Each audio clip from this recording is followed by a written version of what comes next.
On a quiet October morning in 1962, millions of Americans woke up to a realization that would define an entire generation.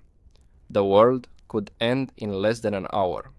Nuclear war was no longer a theory, it was a timetable. For those who lived through the Cold War, this fear was not abstract.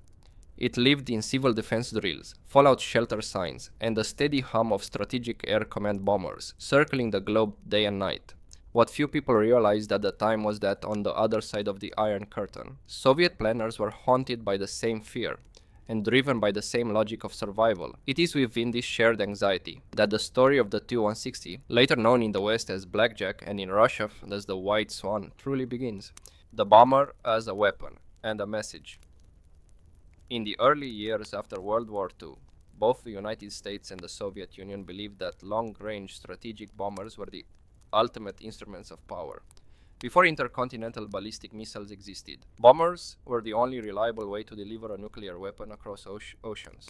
By 1952, the Soviet Union quietly began work on a concept known as Project 108, an aircraft capable of taking off from Soviet soil, reaching the continental United States, delivering a nuclear strike and returning home. This was not fantasy, it was doctrine. At the time, the US relied heavily on bombers such as the B-36 Peacemaker and later the B-50 Stratofortress, aircraft that could remain airborne for extraordinary lengths of time. Soviet intelligence watched closely. They understood a crucial truth. Bombers could be recalled, missiles could not. That single fact would haunt nuclear planners for decades. The end and revival of the strategic bomber. By the late 1950s, however, the bomber seemed obsolete. The United States deployed the Nike Hercules surface-to-air missile system and the F-106 Delta Dart, creating a defensive shield over North America. Soviet analysts concluded that slow, high-altitude bombers would be slaughtered before reaching their targets. Project 108 and its successor, Project 135, were quietly shelved. Then came the missile age. The introduction of intercontinental ballistic missiles changed everything, and nothing. While missiles offered speed and certainty, they lacked flexibility. They could not loiter, demonstrate presence, or be used as political instruments short of annihilation. After the Cuban Missile Crisis in October 1962, Soviet leadership reached a sobering conclusion echoed in the classified Politburo discussions. Nuclear weapons were too powerful not to be controlled. Bombers paradoxically offered control. They could fly. They could be seen. They could turn back. Power as performance Cold War strategy was never just about weapons. It was about symbols. In 1961, the Soviet Union detonated the Tsar Bomba, the largest nuclear explosion in human history. A 50-megaton blast over Novaya Zemlya. The weapon was deliberately tested at half its designed yield. Even so, the shockwave circled the Earth 3 times. Western analysts understood the message instantly. This was not a battlefield weapon. It was theater. Strategic bombers belonged to the same category. By the late 1960s, US intelligence confirmed that America was developing a new high-speed, low-altitude nuclear bomber, the B-1 Lancer. Designed to penetrate Soviet air defenses at supersonic speed, it represented a shift away from high-altitude bombing toward terrain-hogging flight. In Moscow, this triggered alarm. If the United States believed bombers still mattered, the Soviets reasoned, then abandoning their own program would be strategic suicide. A decision made in silence. In 1972, while the world focused on détente and arms limitation treaties, Soviet defense planners quietly authorized studies for a new bomber, one that would surpass anything built before. The requirements bordered on impossible. Intercontinental range, sustained supersonic speed, low altitude penetration capability, heavy nuclear and conventional payload operation from relatively short runways. One classified memorandum described the goal succinctly: an aircraft capable of surviving the first day of nuclear war. In 1974, after an intense internal competition, the Tupolev Design Bureau was selected to lead the project. This was not accidental. Tupolev had built the Tu-95 Bear, an aircraft that still patrols the skies today, and understood strategic aviation better than any bureau in the Soviet Union. What followed was one of the most ambitious aviation programs in history. An industrial empire takes flight. More than 800 scientific institutes, factories, and research organizations were mobilized. Entire production lines were redesigned. New alloys were developed. Digital flight control systems, rare in the Soviet Union at the time, were authorized despite skepticism from senior generals raised on analog instruments. Archival factory records reveal that early prototypes were so advanced that test pilots compared their handling not to bombers, but to fighter aircraft. A shocking statement in a nation accustomed to heavy, rigid strategic planes. The aircraft was given no public name.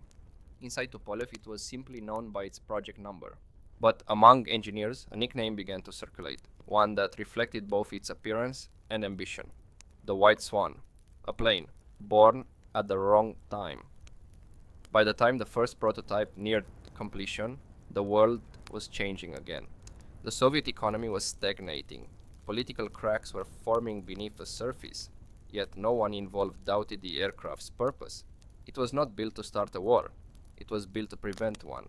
In that sense, the Tu-160 was not a weapon of aggression, but a monument to fear, shared equally by both sides of the Cold War. And when it finally lifted off the runway for the first time in December 1981, it carried with it 3 decades of anxiety, rivalry, and technological obsession. The Cold War had shaped the bomber. Soon, the bomber would help shape the post-Cold War world.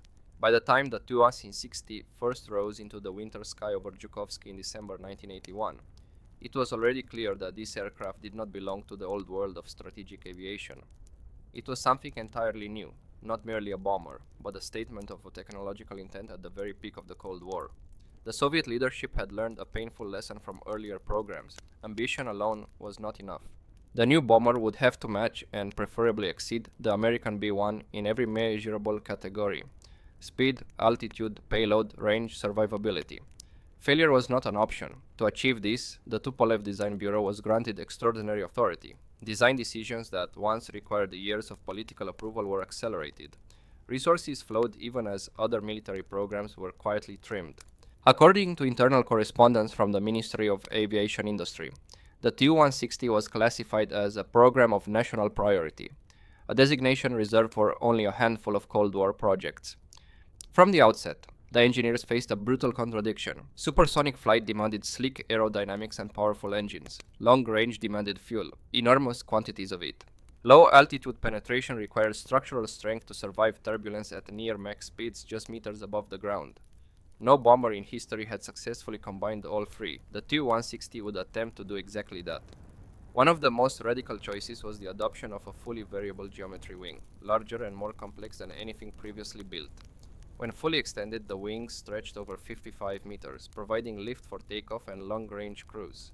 Swept back sharply, they transformed the aircraft into a supersonic dart, capable of exceeding Mach 2.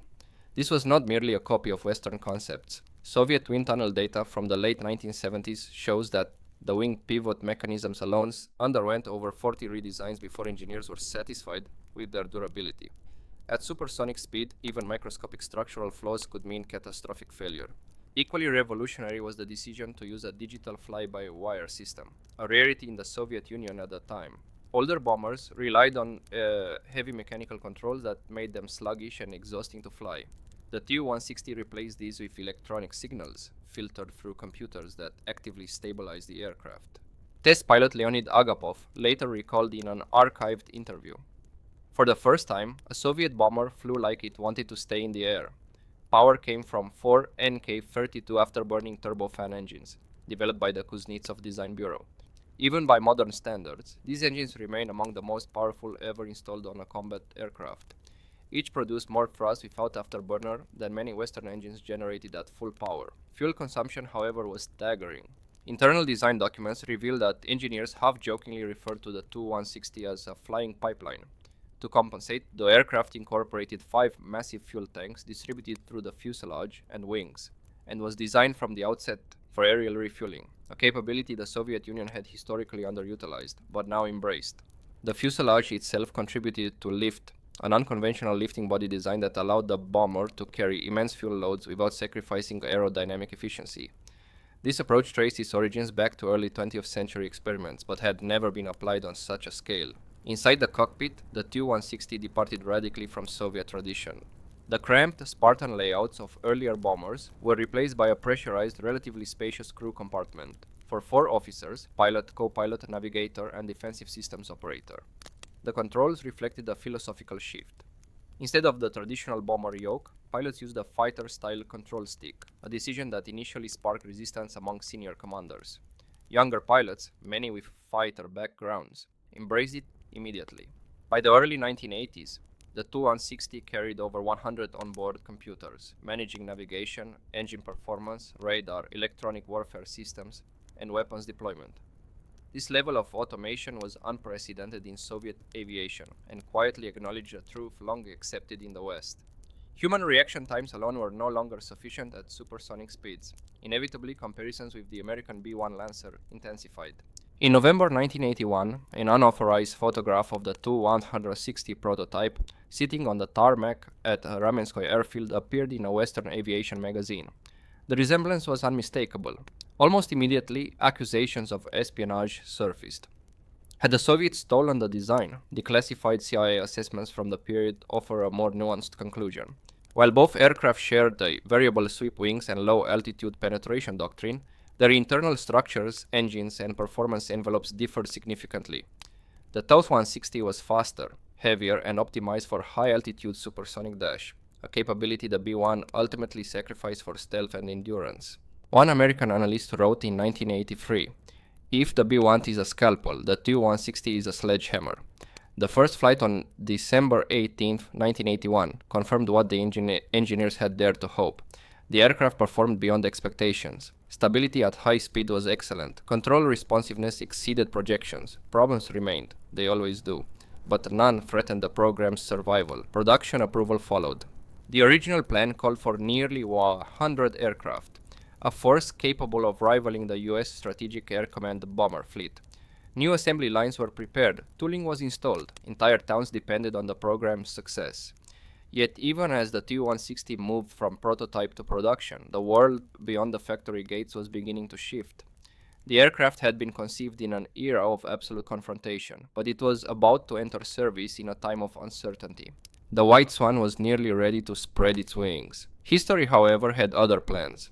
When the Tu-160 officially entered operational service in April 1987, it did so with all the ceremony the Soviet state could still muster. To the outside world, it appeared as a triumph, the largest, fastest, and heaviest supersonic bomber ever built, finally standing on alert as part of the Soviet nuclear triad. But beneath the polished white paint and carefully staged flyovers, the ground was already shifting. The aircraft had arrived at precisely the wrong moment in history. In its first years of service, the Tu-160 performed exactly as intended. Crews trained relentlessly. Long-range missions tested endurance, navigation accuracy, and coordination with tanker aircraft. In 1989 and 1990, the bomber was prominently displayed at air shows and military parades, presented as proof that the Soviet Union remained a technological equal to the United States. Behind the scenes, the aircraft quietly set 44 world aviation records in its weight class, including speed over closed circuits and sustained flight performance. These were officially registered with the Fédération Aéronautique Internationale, a rare point of pride for a system not known for transparency. Western analysts took notice. The Tu-160 was no paper tiger. Then, in 1991, the Soviet Union ceased to exist. The collapse was not a single event, but a cascade. As republic after republic declared independence, the centralized command structure that sustained Soviet strategic aviation fractured overnight. Air bases, factories, and entire regiments suddenly found themselves outside the borders of the Russian Federation. Among them were 19 Tu-160 bombers, stationed at Preluki Air Base in what had become an independent Ukraine. In one stroke, Russia had lost control of more than half of its most advanced strategic bombers. For Ukraine, the aircraft were both a bargaining chip and a burden. They possessed neither the maintenance infrastructure nor the specialized spare parts required to keep the bombers operational. Without Russian technical support, the Tu-160s were grounded, magnificent, silent, and slowly deteriorating on the tarmac. Negotiations dragged on for years. Ukraine demanded $3 billion for the return of the aircraft, a figure Russia dismissed as impossible. From Kyiv's perspective, the bombers represented compensation for decades of economic extraction under Soviet rule. From Moscow's view, they were irreplaceable assets stranded beyond the reach. The White Swan became a hostage of geopolitics. Back in Russia, the situation was scarcely better. In 1992, newly elected President Boris Yeltsin made a fateful decision. Production of the Tu-160 would be halted indefinitely. The reason was brutally simple. Money no longer existed. The Russian economy was in free fall. Defense budgets collapsed. Entire military units went unpaid. At the time of cancellation, 35 Tu-160 airframes were in various stages of construction. Many would never be completed. Some were dismantled for parts. Others sat in factories, sealed and forgotten, like relics of a vanished empire. Strategic aviation, once the pride of Soviet power, seemed destined for extinction. The irony was impossible to miss. The Tu-160 had been designed to survive a nuclear war, yet it nearly fell victim to a peace it was never meant to see. Throughout the 1990s, Russia's remaining bombers flew rarely. Fuel was scarce, training hours plummeted, crews aged. Younger pilots left the service altogether. Western observers openly questioned whether Russia could maintain a credible strategic air force at all. Then, in 1999, the world shifted again. NATO's bombing campaign against Yugoslavia sent shockwaves through Moscow. For the first time since the Cold War, a Western alliance conducted large-scale air operations without United Nations authorization. Russian military planners took note and drew uncomfortable conclusions. Within months, stalled negotiations with Ukraine suddenly resumed. The final agreement, signed in 1999, was far more modest than earlier demands. In exchange for $285 million in debt relief, roughly $449 million in today's dollars, Ukraine transferred 8 Tu-160 bombers and 3 Tu-95MS aircraft back to Russia. The remaining Tu-160s were scrapped under international disarmament agreements, some destroyed on camera as part of US-funded threat reduction programs. Images of the giant bombers being cut apart with industrial saws became a quiet symbol of a vanished era. By 2001, Russia's Tu-160 fleet stood at 15 aircraft. A year later, one was lost in a crash. 14 remained, yet even diminished, the White Swan refused to disappear. In 2002, Russia announced plans to modernize the surviving Tu-160s, a decision that surprised Western intelligence agencies. The logic was clear. While new aircraft were prohibitively expensive, modernizing existing ones offered a way to restore strategic reach at a fraction of the cost. Avionics were updated, navigation systems improved. Compatibility with newer cruise missiles was quietly introduced. The bomber that had nearly died in the 1990s began to evolve. At the same time, Russia's political climate hardened. Energy revenues increased. Military funding stabilized. Confidence returned. By the mid-2000s, something unthinkable a decade earlier began to happen.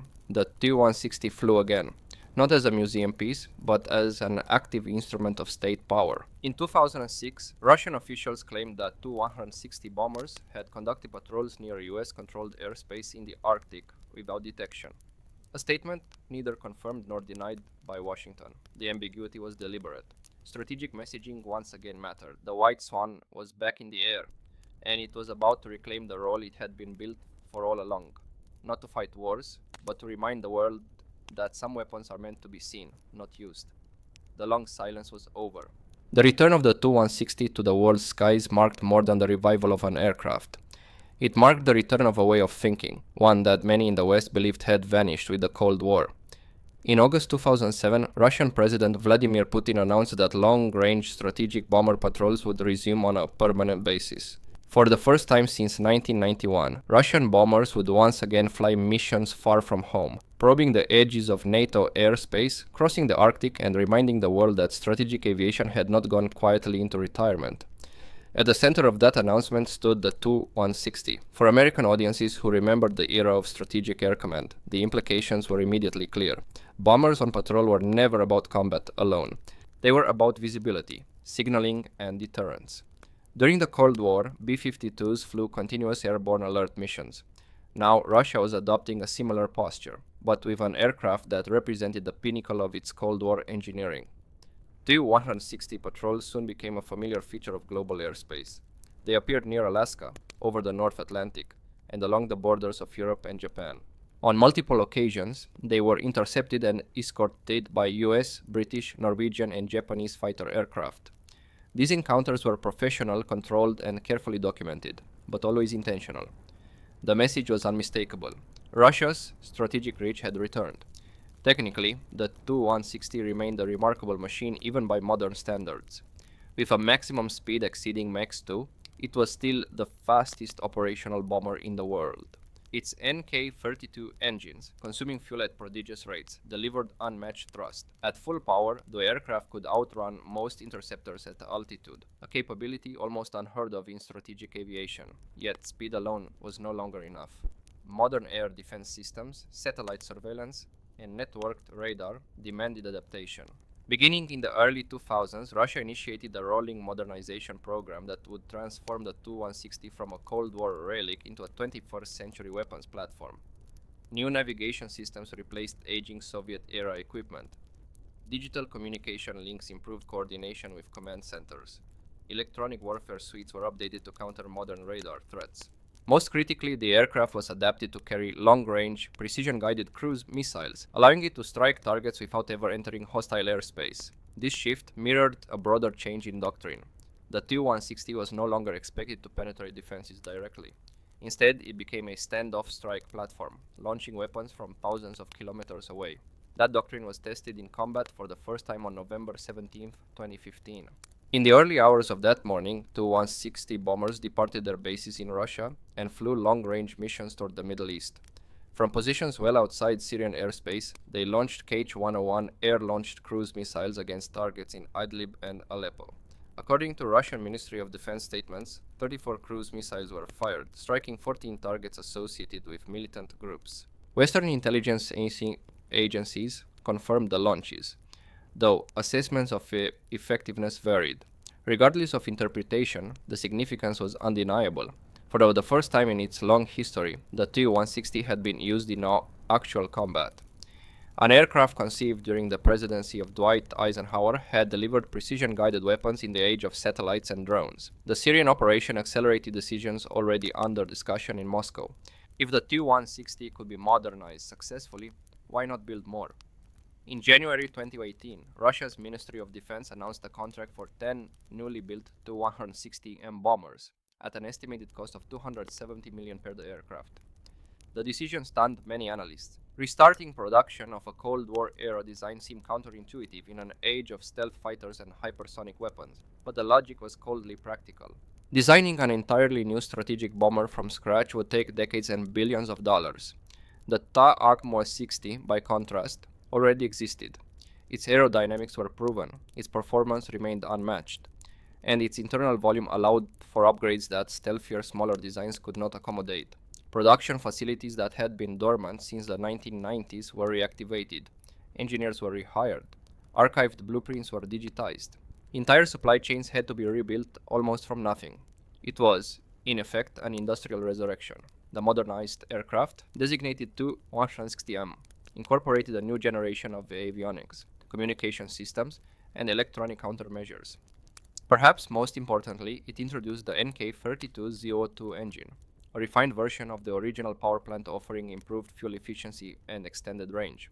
On November 3rd, 2020, the United Aircraft Corporation announced that the first deeply modernized Tu-160mm had completed its maiden flight.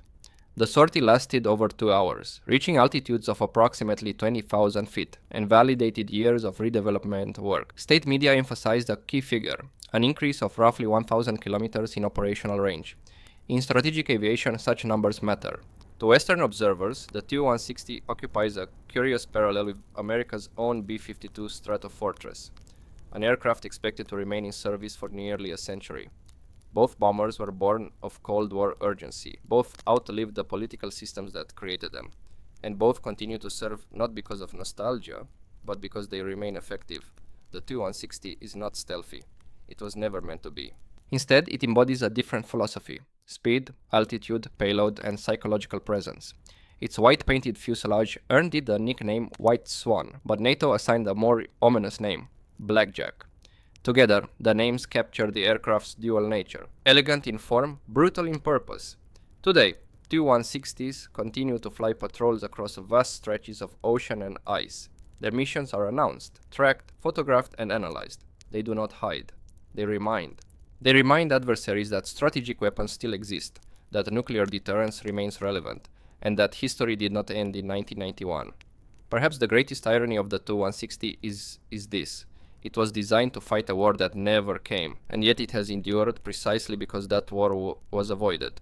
Its value lies not in destruction, but in deterrence, in the silent calculation that some forces are too costly to challenge. In a world that once believed itself free from the shadows of the Cold War, the White Swan still flies, not because it must, but because it was built to.